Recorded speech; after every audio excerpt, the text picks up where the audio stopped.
46-year-old Thomas Montgomery was a company man. For the last 12 years, he had punched a time clock at Dynabrade Incorporated, a factory in upstate New York that made high-quality power tools, from industrial-grade sanders to wheel grinders. So, when Thomas woke up on a Monday morning early in May of 2005, his routine that day was pretty much the same as it had been for the more than 500 Mondays that had come before it. Hearing the alarm go off at around 5:30 a.m., Thomas automatically reached out an arm and shut it off before the sound could wake up Cindy, his wife of 16 years, who was sleeping in the bed next to him. Then Thomas got up, grabbed his work clothes, and headed for the bathroom.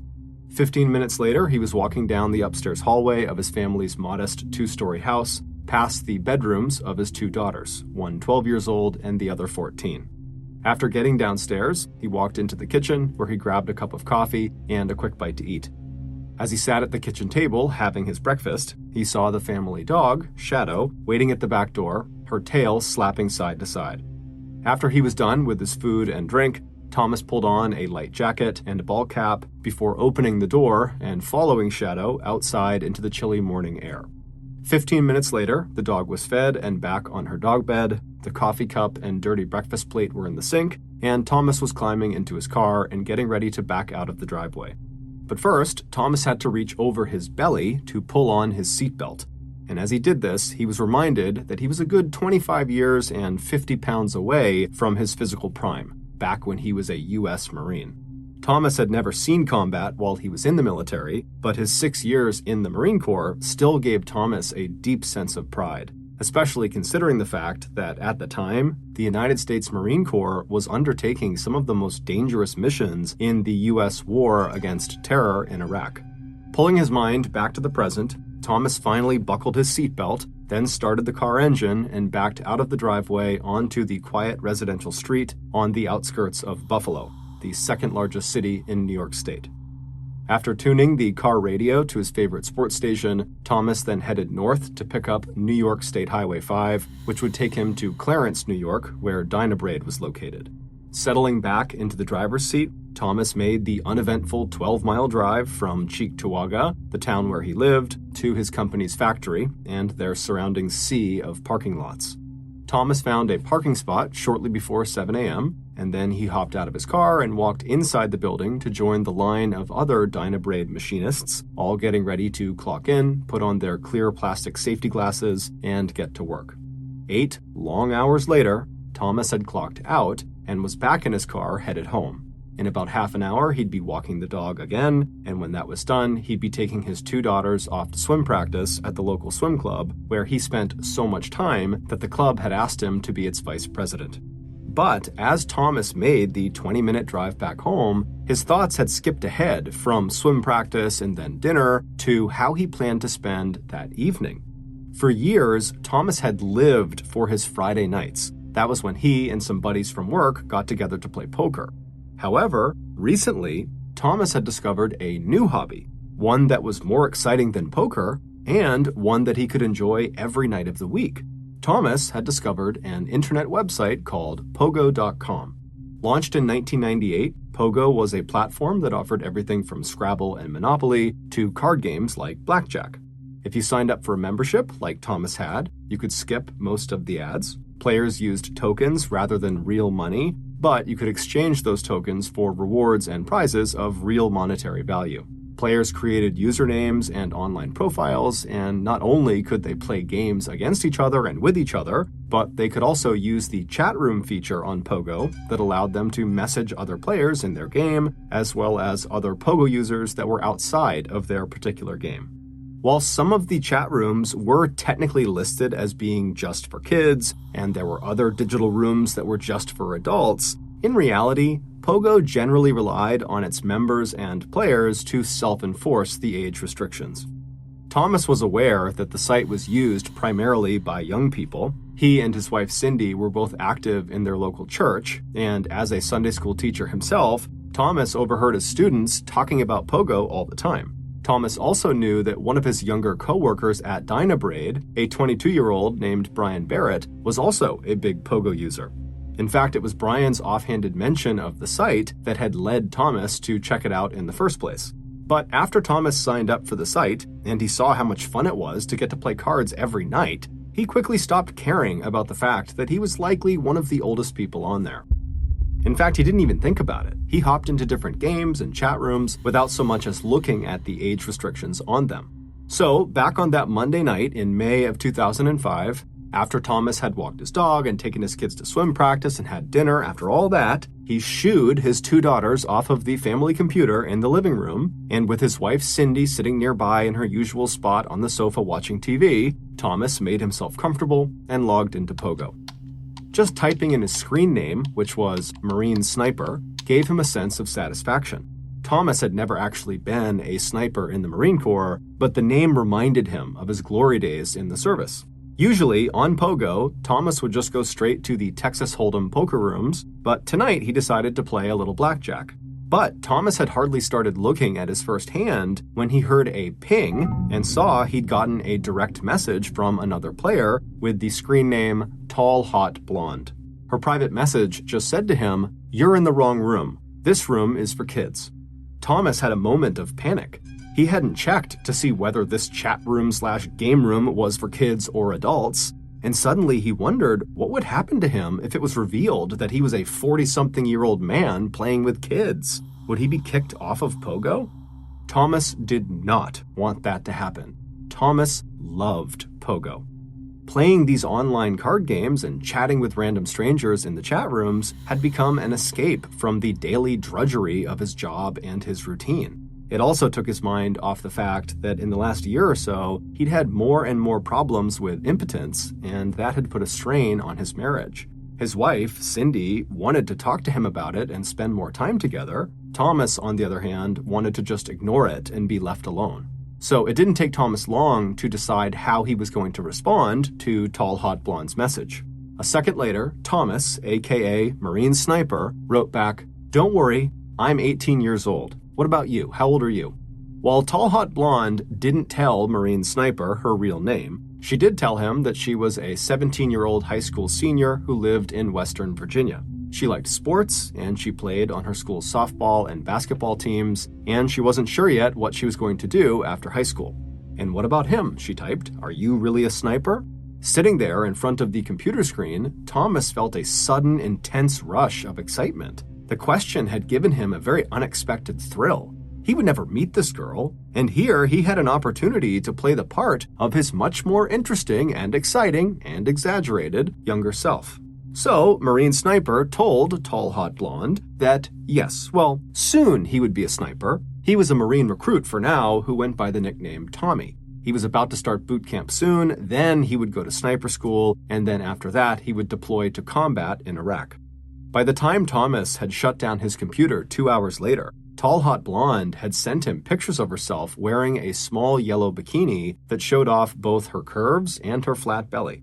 She'd eventually told him that her real name was Jessica, but she went by Jessie, spelled Jessi. She had one brother, and her family lived in a small house in the backwoods of West Virginia where nothing exciting happened, at least not since she had come in first place in a local beauty contest back in 2002.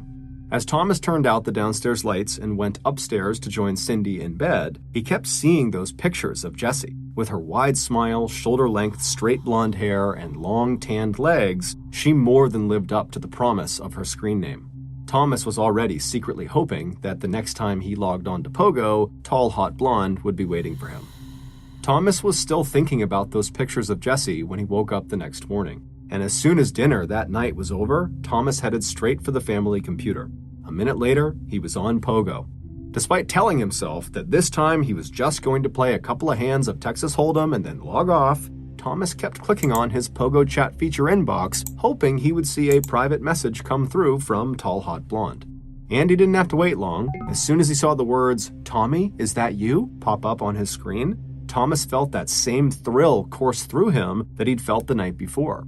And this time, there was no hesitation at all. Thomas began to add one lie after another to the fantastical story he told Tall Hot Blonde about Marine Sniper Tommy.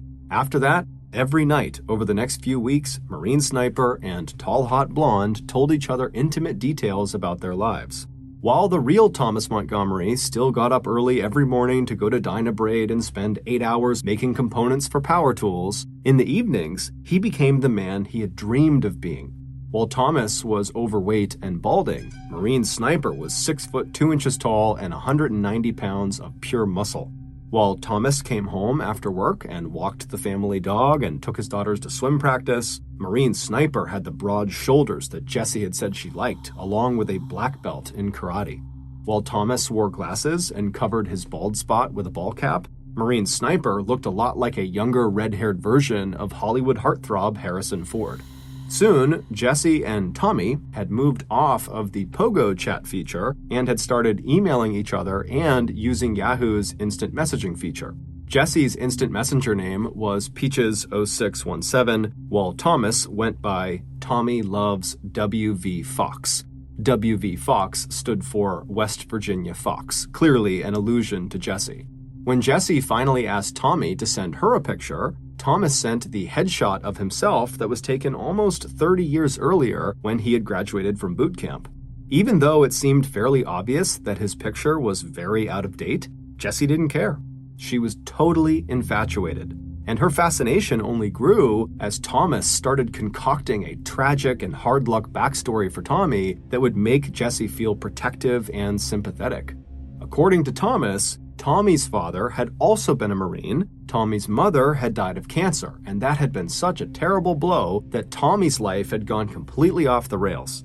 In fact, his decision to join the Marines and become a sniper was so he could finally just make a fresh start with his life after a high school cheerleader had threatened to ruin his life by accusing him of rape. When Thomas told Jessie that before meeting her online, his plan had been to commit suicide in Iraq, Jessie had begged Tommy to stay alive for her sake. Jessie worried endlessly about Tommy's safety, and she told him again and again that despite whatever mistakes he had made in the past, she was proud of him and would always stand by him. After reading that, Tommy told Jessie that the Marine motto, Semper Fidelis, which means always faithful, should be their motto too. Over the next 6 months, both Thomas and Jessie would become completely obsessed with their relationship, to the point where it was the only thing either of them ever thought about. Unlike 46-year-old Thomas, who struggled with impotence, 18-year-old Marine Sniper told Jessie that he had 9 inches worth of endowment. Meanwhile, Jessie sent Tommy dozens of pictures of herself. However, none of them were her in the nude. She was always wearing clothes or a bathing suit. But to Thomas, the hours he spent wondering what was under those bathing suits made her photos even more enticing. There was one picture in particular, the camera peeking up under her miniskirt from behind, that really stirred Thomas's imagination. Within weeks of meeting each other, Thomas and Jessie were having virtual sex every night, and Jessie was telling Tommy that she loved him. Whenever Thomas's wife, Cindy, walked over to him and asked what he was doing on the computer, Thomas would immediately click out of the chat and insist that he was just playing online card games. And because Cindy was always asleep by the time Thomas eventually came to bed, she wasn't aware of the fact that Thomas was routinely staying up until 2 or 3 in the morning, telling Jessie all about what his, quote, snake would like to do to his, quote, foxy lady down there in West Virginia. And when Cindy did try to talk with Thomas about spending more time together, one of the remedies that their minister had suggested when they sought help for Thomas's impotence, Thomas told her that it was her nagging and her criticism of him that had led to his impotence problem in the first place, and so he didn't want to spend more time with her. He wanted to spend less time with her. Shortly after Marine Sniper and Tall Hot Blonde's online relationship had become very sexual, Thomas informed her that he had graduated from Marine boot camp and was now on active duty, and before long he would be shipping out to Iraq. This is when Thomas introduced to Jessie his totally made-up father and former Marine, Tom Sr. His role would be crucial to keeping the Marine Sniper fantasy alive. With the creation of Tom Sr., Thomas would be able to keep his daily connection to Jessie, who would be able to chat with Tom Sr. whenever Tommy was busy being an active duty Marine. And Tom Sr. would be able to pass her messages along to his son when Tommy eventually deployed to Iraq. In addition to speaking with Jesse every day online, either as Marine Sniper or through Marine Sniper's dad, Tom Sr., real-life Thomas also started calling 17-year-old Jesse every day of the week as he drove to and from his job at Dynabrade, claiming that those were the only times he was off duty from being a Marine. But even this added layer of connection to Jesse wasn't enough for Thomas, and in time, Thomas started to act very jealous. Whenever he noticed a new friend added to Jesse's MySpace page, MySpace was a very early social media platform, or saw that she was chatting with other people online in the public Pogo chat rooms, Thomas instantly suspected she had other boyfriends and therefore was cheating on him. And it was true that Tall Hot Blonde had become an accomplished cyber flirt and seemed to enjoy the power she had over Marine Sniper, who showed absolutely no interest in any other girls. Tall Hot Blonde and Marine Sniper had their first lover's quarrel when Thomas became convinced that Jesse was sending pictures of herself to other internet admirers. Jesse did not deny the accusation. However, she told Marine Sniper that she was devastated by what he was claiming. And so, to make Tommy feel better, she sent him a pair of her red G-string panties along with a silver Key to My Heart keychain. She sent the package to Thomas's real address. He had said that that was where his father lived and that he could forward any mail he got to Tommy wherever he was in the world. When Tommy received the panties, he forgave Jesse. However, his dad, Tom Sr., did not. Shortly after the panties arrived, Thomas, writing as Marine Sniper's father, Tom Sr., would send the 17-year-old girl a crude message calling her a bitch and accusing her of lying and trying to hurt his son. One evening, just before Christmas in December of 2005, so 7 months after first meeting Jesse on Pogo.com, Thomas once again chased his daughters off of the family computer and sat down to log into his Yahoo Instant Message account. For weeks leading up to that night, Thomas had begun talking incessantly to his coworkers at Dynabrade about how he was going to leave his wife, Cindy, and go to West Virginia to be with this new woman who had come into his life. 22-year-old Brian Barrett, who was the coworker who Thomas had overheard talking about having a Pogo account, wasn't really surprised to hear what Thomas was talking about. Brian had heard lots of the old-timers at Dynabrade going on and on about their big plans for escaping their lives. But Brian and the rest of Thomas's coworkers had no idea that Thomas's mystery woman was actually just a 17-year-old girl. As Thomas's instant messenger account loaded up on the computer, he glanced over at Cindy, who was in her usual place on the sofa watching TV. He barely noticed all of the Christmas decorations that his wife and his daughters had put up all over the living room that day. Because the only thing on Thomas's mind at that moment was what he was about to ask Jesse. He turned back to the family computer, and after exchanging a few casual messages with Jesse, Thomas got straight to the point. He told her that Tommy didn't know if he was going to make it out of Iraq alive. But before he shipped out, he wanted to marry Jesse. And would she have him? Jesse's answer came right away. Oh my God, yes, yes, she would marry her sweet, sexy Marine. The next night, when Thomas logged into his instant messenger account again, he saw excited messages from Jesse telling Marine Sniper that she was already planning their first night in bed together. It would be her first time, she told him, but she was more excited than nervous. She also told Thomas that from now on, even before they officially got married, she'd be referring to herself as Jessica Blair Montgomery. Days later, another package of Jesse's panties arrived at the Montgomery house, and along with them was a set of engraved dog tags that read Tom and Jesse, always and forever. Rationally speaking, Thomas knew that there was no way he could ever marry 17-year-old Jesse. But at the same time, he just could not accept that at some point he would have to give up not just Jesse, but Tommy, the Marine Sniper. And so, at some point, shortly after asking her to marry him, Thomas made up his mind. He decided he would find a way to marry Jesse and have a real life with her outside of the internet. And to do that, he needed to become 18-year-old Marine Sniper Tommy. And so, on January 2nd, 2006, while he was on a break at Dynabrade, he pulled out a piece of stationery with the company logo at the top and wrote a letter that was part New Year's resolution and part manifesto describing this vision he had for the future. It read, "On January 2, 2006, Tom Montgomery, 46 years old, ceases to exist and is replaced by an 18-year-old battle-scarred Marine. He is moving to West Virginia to be with the love of his life."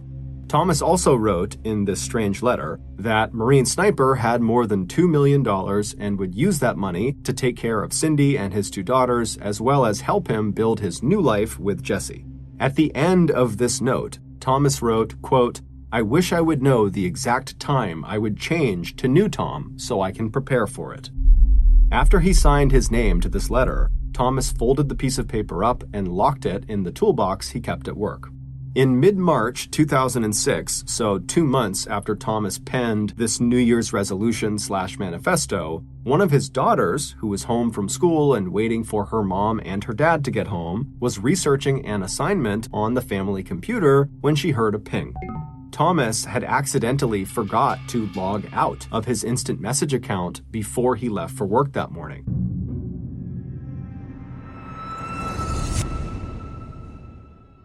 Okay, back to the story.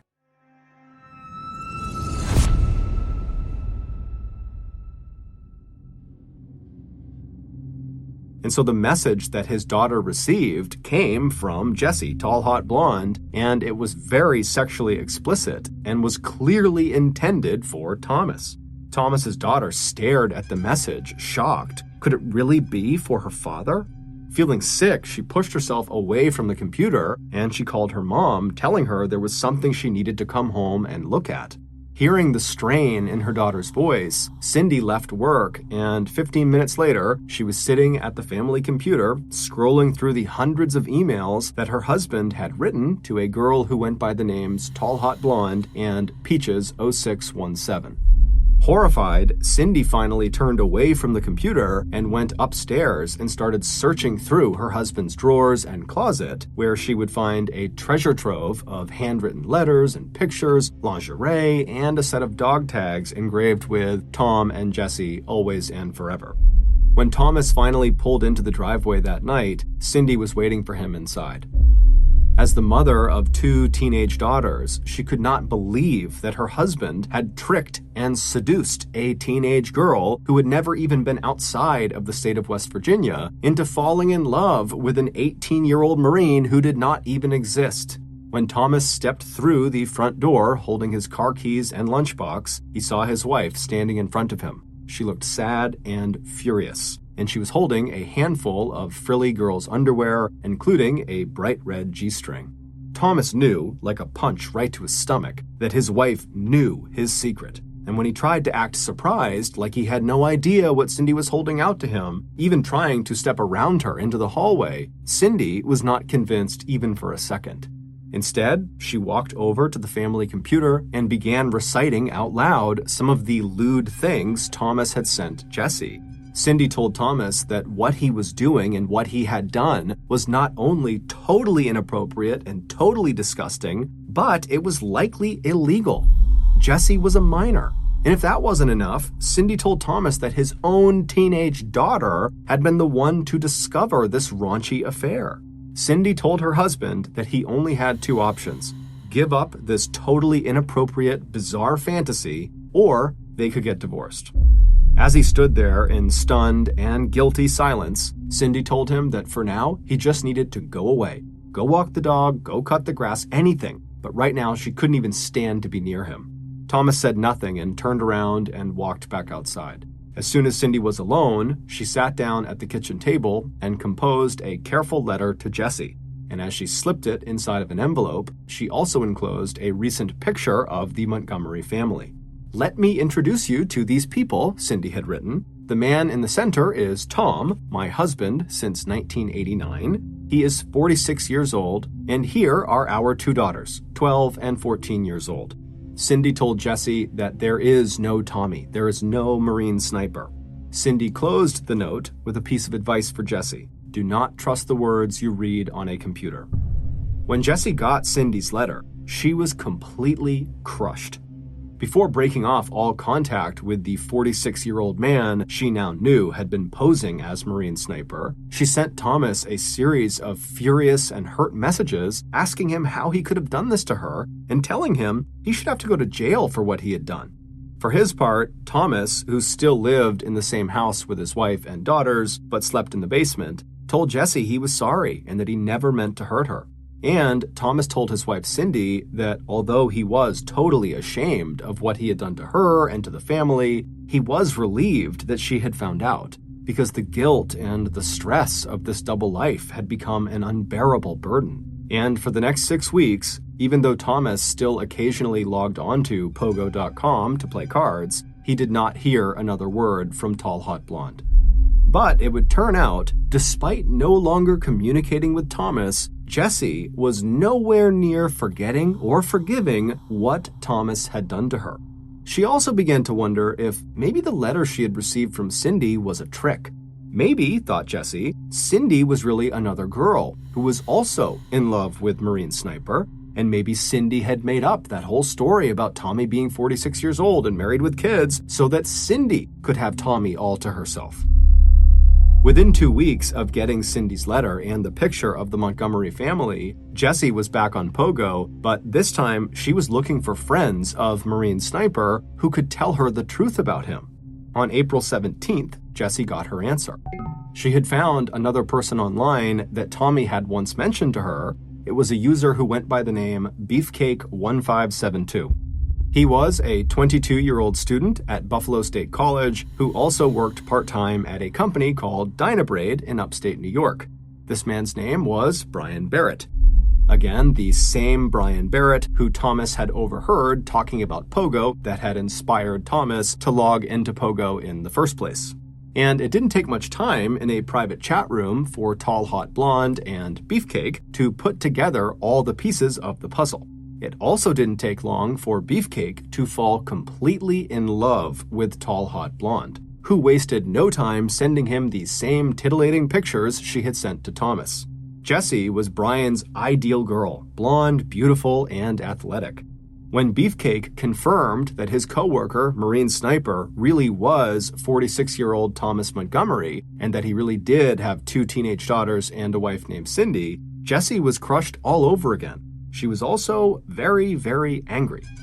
As she and Beefcake got together in the Princess Priceless room on Pogo and played Lotso, which is a cross between bingo and the lottery, Jessie told her new admirer how hurt and heartbroken she was over Thomas's betrayal.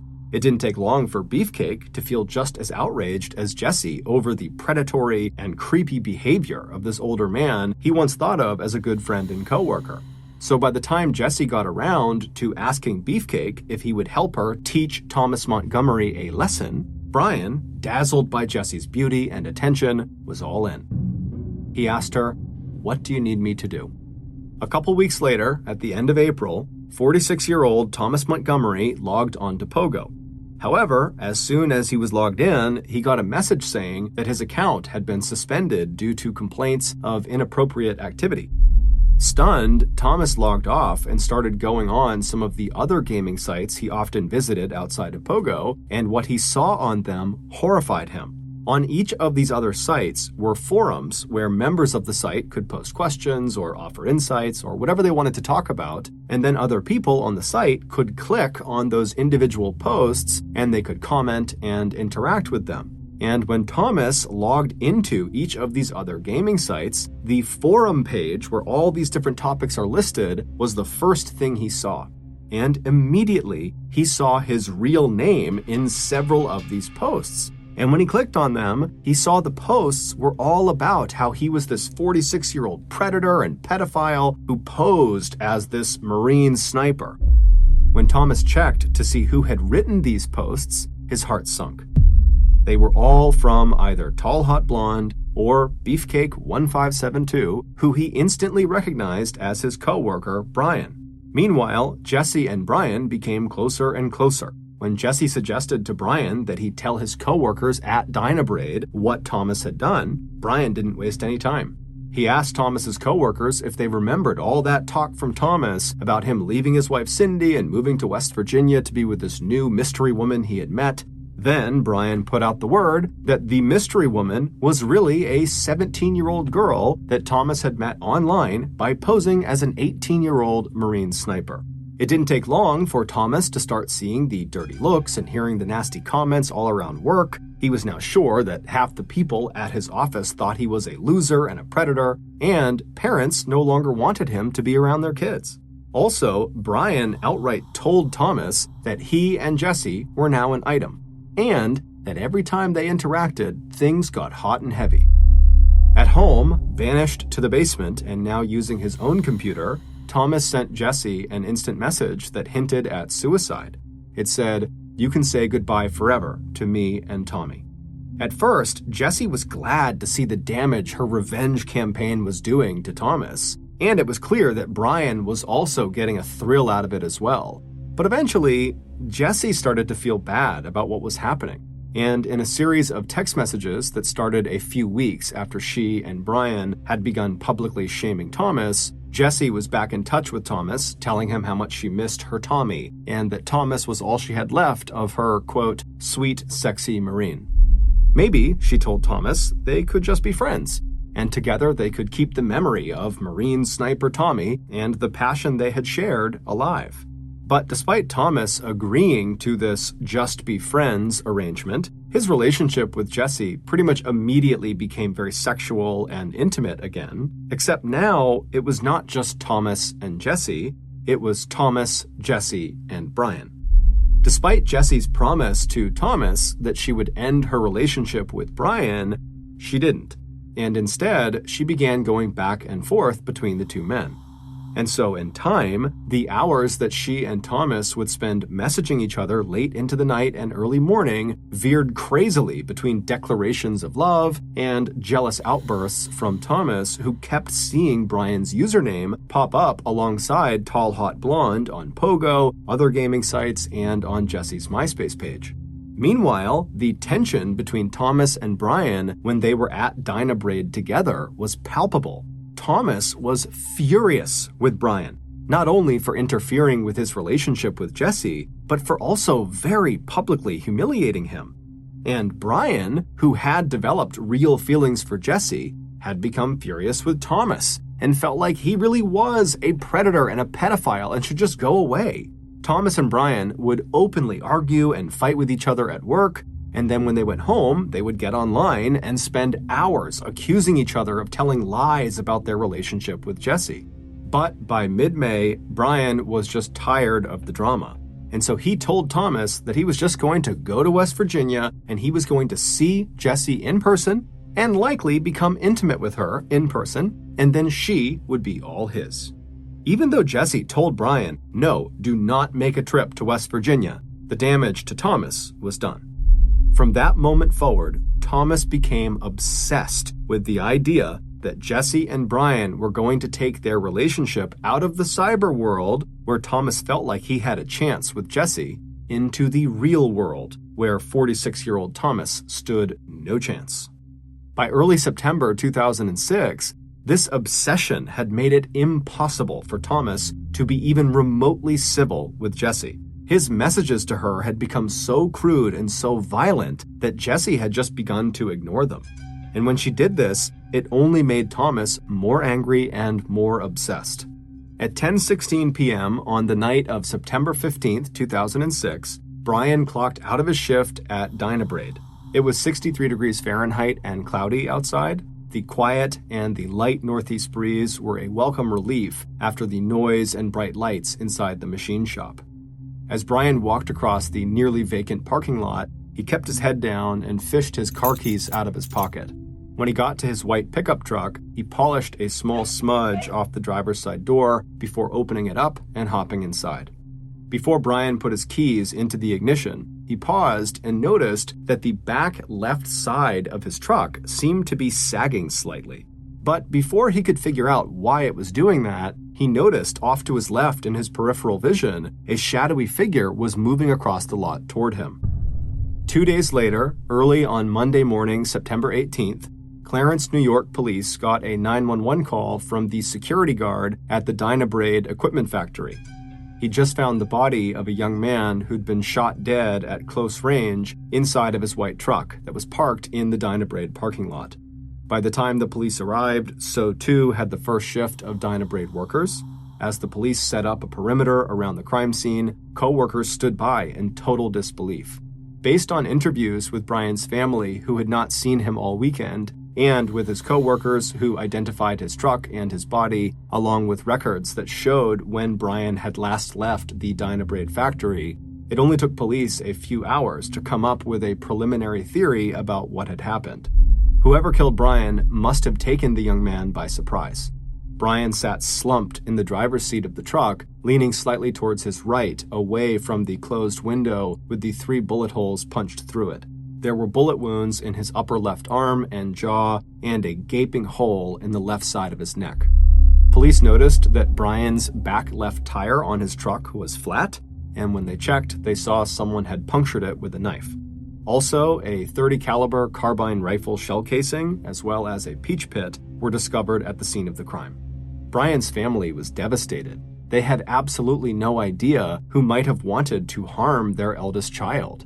When police interviewed Brian's parents, neither of them were aware of any problems or arguments that Brian was having at home, at school, or at work. But once police began interviewing Brian's co-workers at Dynabrade that Monday morning, they heard a very different story. It seemed to be common knowledge that Brian had had a serious falling out with a co-worker who had been acting more and more erratically in recent weeks.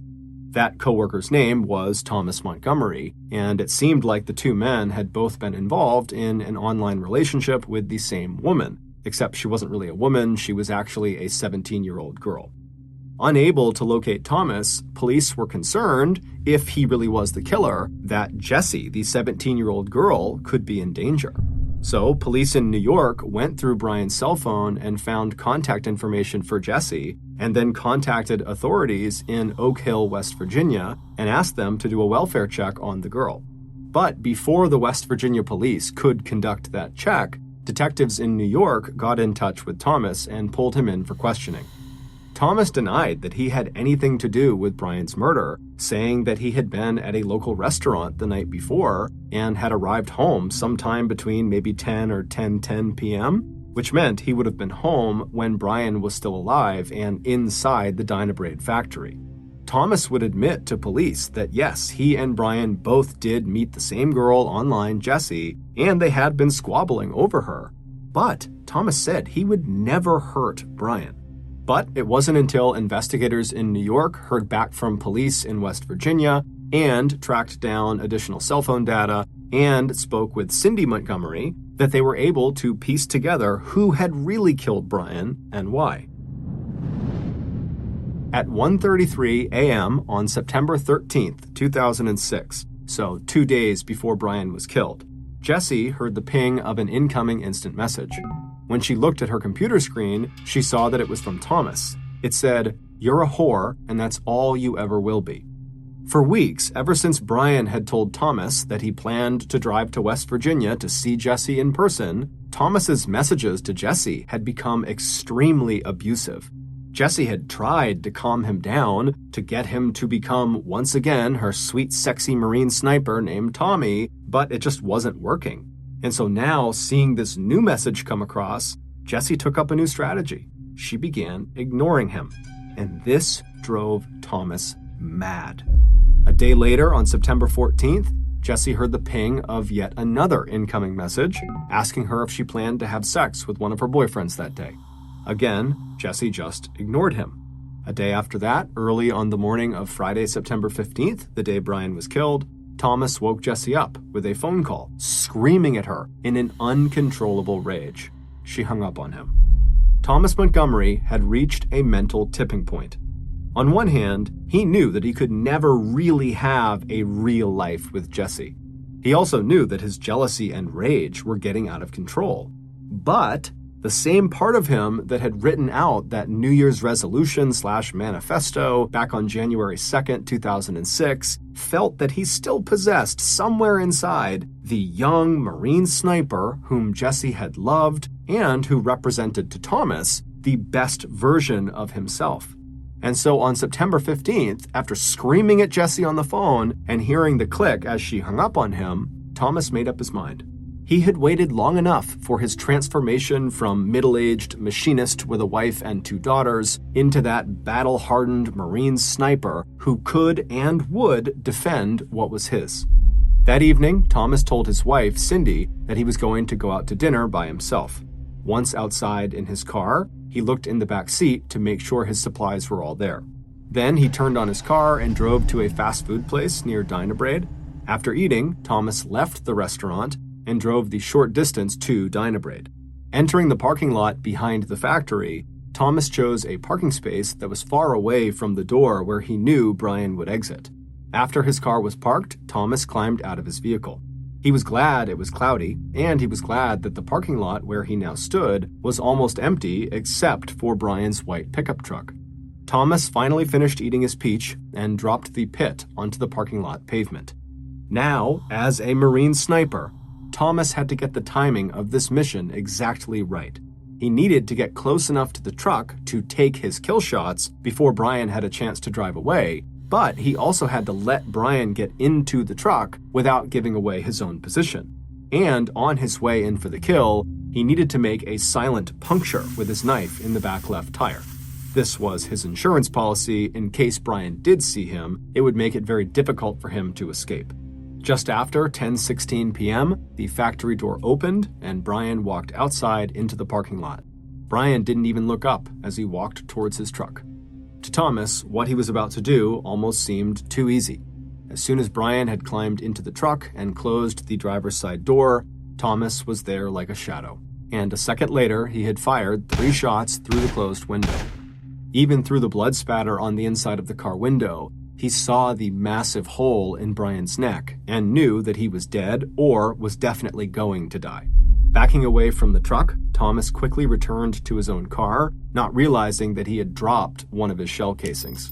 On his drive back to his house, Brian hoped his wife and daughters would be asleep.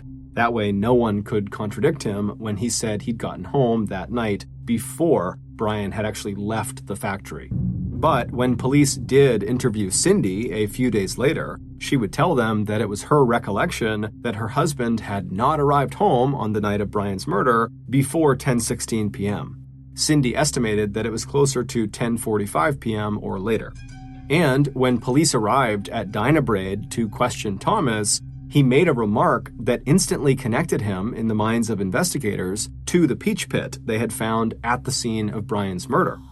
Thomas asked police if they could wait just a minute before questioning him so he could get the peaches he'd brought in for lunch out of his car so they wouldn't spoil in the sun.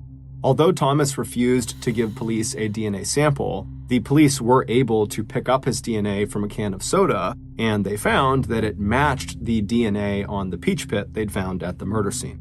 A search of Thomas's house did not turn up a .30 caliber carbine rifle, but it did turn up an old photo of Thomas's gun cabinet that contained the exact same gun. Thomas's computer told investigators the rest of the story. In thousands of messages and emails to Jesse and Brian, coupled with his collection of Jesse's lingerie and other gifts, Thomas detailed his obsession with Jesse and his jealousy and growing hatred for Brian.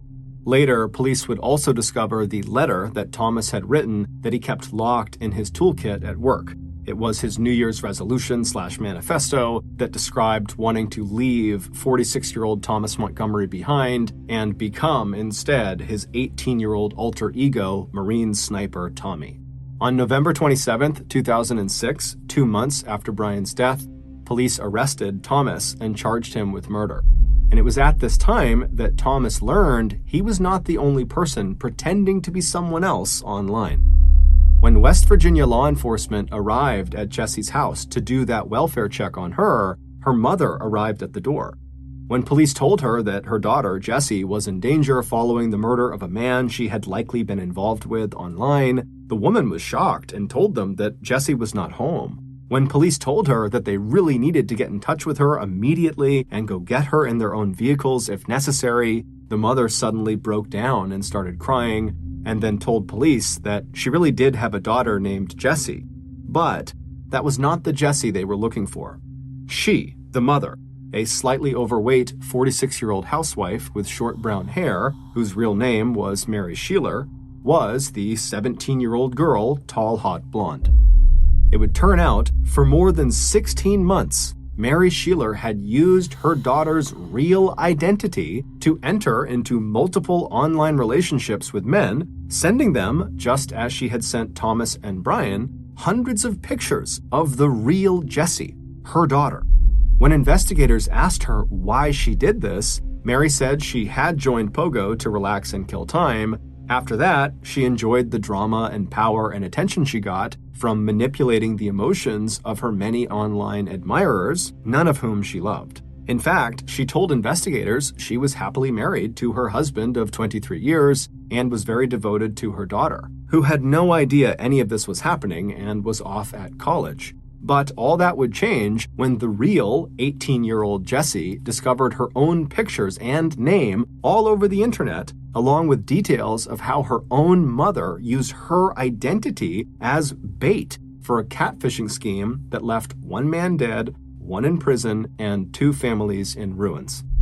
When police arrived at the jail and showed Thomas Montgomery a picture of the real tall, hot blonde, 46-year-old Mary Sheeler, the color from his face drained. Then, without saying a word, he turned around and faced the wall. He would eventually plead guilty and would be sentenced to 20 years in prison. There were no charges that could be brought against Mary Sheeler for catfishing, but her husband would divorce her, and her daughter, Jessie, would sever all ties with her. West Townshend is a rural area on the east side of Glastonbury Mountain in the American state of Vermont. This is significant because that places West Townshend in the so-called Bennington Triangle, which is apparently one of the most haunted places in America. The Triangle is a loosely defined area that encompasses the ghost town Glastonbury, which used to be a small logging community centered on the eponymous mountain in southwestern Vermont. The town was abandoned at the end of the 19th century after the logging boom died down, so as a result, the greater Glastonbury area that West Townshend is certainly a part of is now untouched, pristine wilderness that even by Vermont standards is incredibly rugged and remote. The Triangle has earned its spooky reputation due in large part to the alarming number of unexplained disappearances that have occurred there over the last 100 years. Furthermore, over those 100 years, there have been dozens of sightings of the so-called Bennington Monster, which is apparently this 8-foot-tall creature that roams the mountains of Glastonbury, and some people think that creature is behind many, if not all, of these strange disappearances. On November 23, 1943, 37-year-old Carl Herrick and his cousin Henry decided to go to West Townshend to do some deer hunting. At some point during their hunt, the pair got separated, and Henry spent some time yelling for Carl and looking around for him, but he couldn't find him, and so he assumed he must have gone back to their camp. But when Henry got back to camp, it was empty, and Henry waited around for a little while for Carl, but he had this sinking feeling that something was wrong, and so relatively quickly, he left to get police. Police show up, they launch the search. For 3 days, they combed the entire area, and there was just not a sign of Carl anywhere. On the 3rd day, Henry discovered Carl's body. He was lying motionless face down in a clearing in the woods. Initially, Henry thought maybe he was still alive, so he ran over to him and rolled him over, and very quickly realized that no, Carl was deceased. However, there weren't any obvious injuries to Carl's body. He had some minor scratching on his arms and on his hands, but that was about it. Henry looked around the area and he found Carl's rifle that was loaded leaning up against a tree 70 feet away from where Carl was. Next to his rifle on the ground was an expended shell casing. Also, around Carl's body were apparently huge bear tracks. The official cause of death was baffling. Carl apparently was squeezed to death to the point where his rib broke and punctured his lung. So the theory became Carl must have been out here by himself. He encountered a black bear. He fired one shot at the black bear. Thinking it was down, he walked over to check, and the bear attacked him and squeezed him and killed him. The end. But not so fast. If Carl encountered a black bear and fired one shot into the animal based on the one found shell casing, that one shot is not going to be enough to put that animal down. Or very rarely is one shot going to be enough to put down a black bear. And Carl, being a hunter, he would know that. And he would want to keep some distance with his weapon up aimed at the animal in case he needed to fire again. But even if Carl was really confident that one shot had taken the bear down, well, why would he risk his life by checking on the animal to make sure it's down without his gun? Why did he place it against a tree and then walk 70 feet over to this animal that if it's not dead, it poses an enormous threat to you? You're all alone and unarmed with a huge bear that you've shot. No one's gonna do that. You're gonna carry your gun. But even if all of that happened, that Carl, unarmed, approached this bear thinking it was dead, but the bear's not dead, he's lying in wait and he leaps up and attacks Carl. Even if that happened, black bears don't squeeze people to death. They might scratch you and bite you and rip you to pieces, but they don't squeeze you to death. And Carl only had light scratching on his wrists and on his hands. He did not have any signs of a traditional bear attack. So either this is the first time in the history of black bears that a black bear squeezed a person to death, or something else squeezed Carl. But what kind of an animal is, one, so strong it can squeeze a man's chest to the point where it breaks his ribs, and two, happens to be roaming around the Bennington Triangle? Makes you wonder. Ape Canyon is a gorge on the southeast portion of Mount St. Helens in the American state of Washington. The canyon is so named after a group of miners alleged that ape men, aka Bigfoot, attacked their cabin there in 1924. And if you want to learn more about that specific event, I covered it on my YouTube channel in an earlier video. It's right here. It's called Scariest Bigfoot Attacks, and I'll also include a link in the description. And while some people believe there are literally ape men running around this gorge on Mount St. Helens, there's never been a confirmed sighting. However, there was an event in 1950 that forced the general public to come to terms with the idea that there could be ape men running around Ape Canyon, or at least a large predator somewhere out there. In 1950, 32-year-old Jim Carter was a member of the National Ski Patrol at a ski area called the Milwaukee Bowl, which is in the state of Washington. Like everybody else on the ski patrol, Jim was a highly skilled skier and mountaineer. In May of that year, Jim was a part of a 20-person climbing party from Seattle, Washington. Their plan was to go to Mount St. Helens, hike up above the tree line, pick a spot, and then ski back down again. So the group arrives at Mount St. Helens, they hike up the mountain, they reach the spot where they want to ski down from,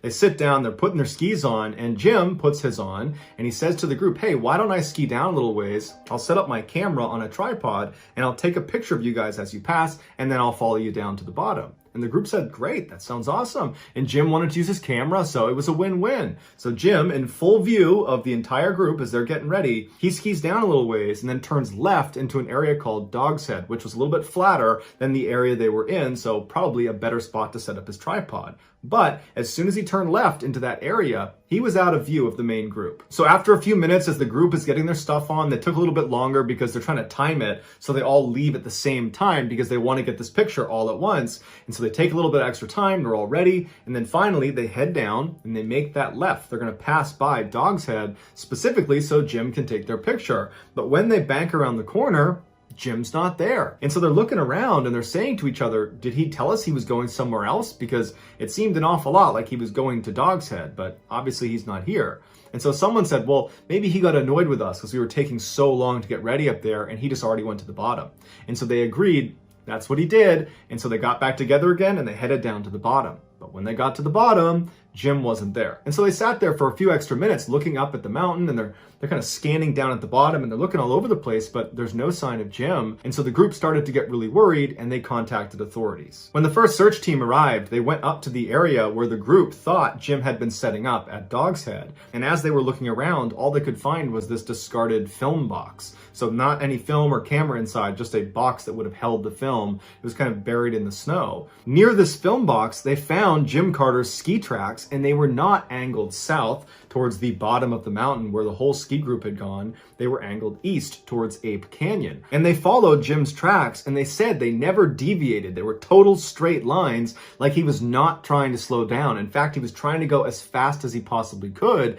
And at some point, he began leaping over these huge ice crevasses that if you mistimed, it's a death sentence. You're going into the crevasse. And he didn't just jump over one, he jumped over 2, 3, 4 at full speed without slowing down. And then his tracks got all the way to the edge where it overlooked Ape Canyon, and he went flying off. When the head of the search team saw this crazy ski line from Jim Carter, he said to the media that the only reason a guy like Jim, an expert skier who would never take risks like this, the only reason he would be skiing like this is if his life was in danger or if he was being pursued. So the search teams moved down into Ape Canyon, and for 5 days, 75 people combed the entirety of Ape Canyon up and back over and over and over again. They never found Jim, and they never found his skis or his camera or anything.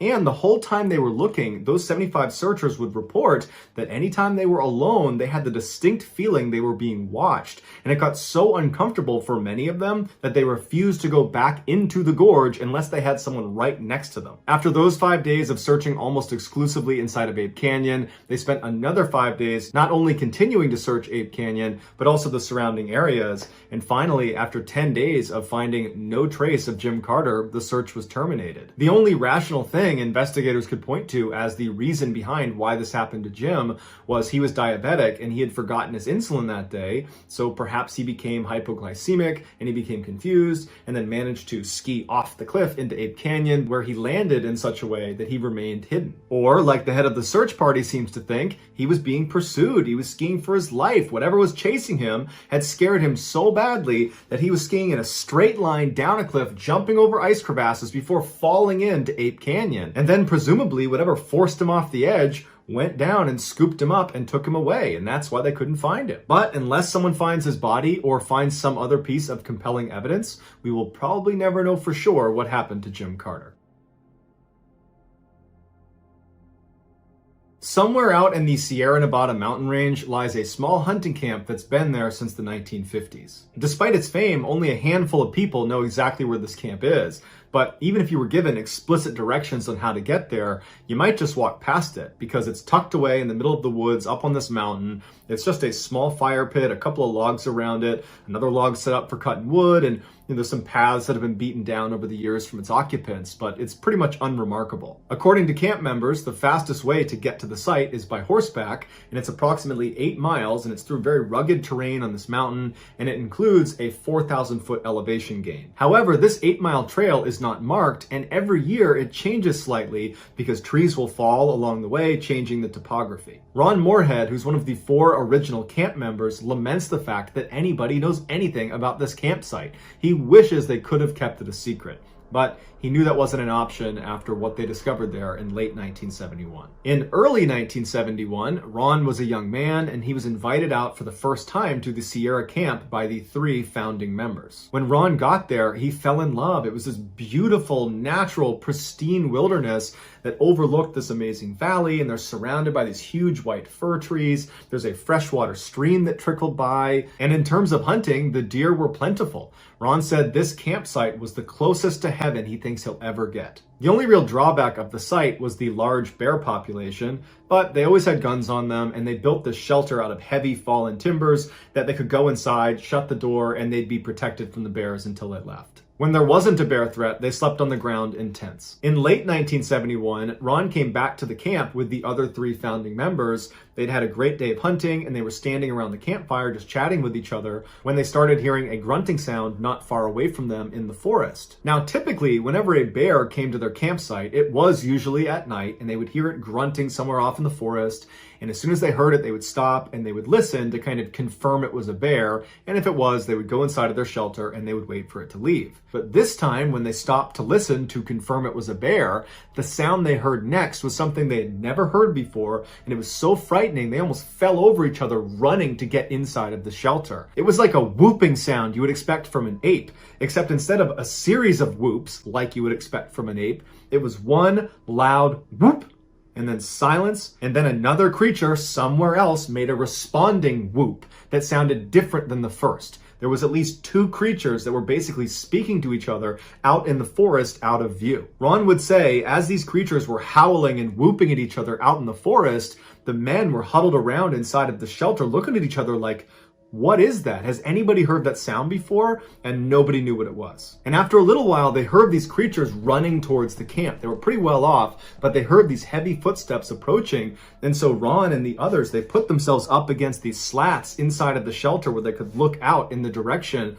where these creatures were, and they're staring out just past the light of their campfire into the dark forest, and they hear these things running, and they stop. They don't come into the clearing. It's like they're just outside of where they could see. And then their tone completely changes. These creatures, which are now one on one side of the camp and one on the other, begin speaking to each other in a language that almost sounds human, but it was nonsensical. It sounded like an imitation of a human language, but not human. And so Ron and the others are terrified, and they're just staring through the slats, waiting to see this creature that's going to emerge at some point, but it never does. Instead, the creatures continue to stay outside of the light, and they move around behind their shelter out of view. And so Ron and the others move to the very middle of their shelter to get as far away from the walls as they can, because there are breaks in the walls, and they're worried one of these things is going to reach through and grab them. But finally, after hours of these creatures running around the perimeter of their camp, communicating in this totally otherworldly language, they started whooping again and ran off. And for the rest of the night, Ron and the other three stayed right in that shelter. The next day, when the sun came up, the men were out of that camp as fast as they could. These are hard, rugged men, and they were very shaken up by this experience. And they tried to talk about it, but there was just no way to describe what they were hearing and experiencing. And so they just decided they just wanted to get out of there as fast as possible, and they'll deal with this later. But as soon as they got out of the woods and back to their homes, they didn't talk about it anymore, except Ron became obsessed with whatever it was that was making that sound. He so desperately wanted to find out what it was. And so he convinced the other three members to come with him and go back to the campsite, except this time Ron was going to bring an audio recorder, and he was going to try to capture some audio of these creatures. And so the four men went back to the campsite. They didn't even hunt that day. They stayed right near the campsite. They made this big fire, and they're all just kind of nervously sitting there waiting, kind of hoping it happens and also hoping it doesn't happen. And at some point in the evening, Ron said he heard footsteps way out in the middle of the forest, and they sounded like they were running towards the camp. The four men sprint inside the shelter, lock it behind them, and Ron turns on the audio recorder. Now, before you listen to this famous recording, here are its bona fides. After being recorded, Ron sent it to Dr. R. Lynn Curlin, who is a professor of electrical engineering at the University of Wyoming, and he and his team analyzed it, and they concluded that 1, it was unaltered, so it's not been edited, it's not been doctored in any way, it's an authentic audio recording. And 2, whatever was making the sounds could not have been a man, because their vocal range was dramatically higher and lower than that of a human's. The doctor said, based on average pitch and tract length, the creature that was making the sound most likely was between 7'3" and 8 feet tall. In addition to the Dr. Curlin examination, a cryptolinguist expert named Scott Nelson also pointed out that it would have been nearly impossible in 1971 for Ron or any of the other hunters to dub the sound of their voices, which are on the recording, over the sounds that these creatures were making, because a couple times in the recording you hear both sets of voices happening at once. That's something you couldn't have done in 1971. Despite numerous attempts to debunk this recording, it still stands as a legitimate, unedited recording, although what they were recording is still a mystery.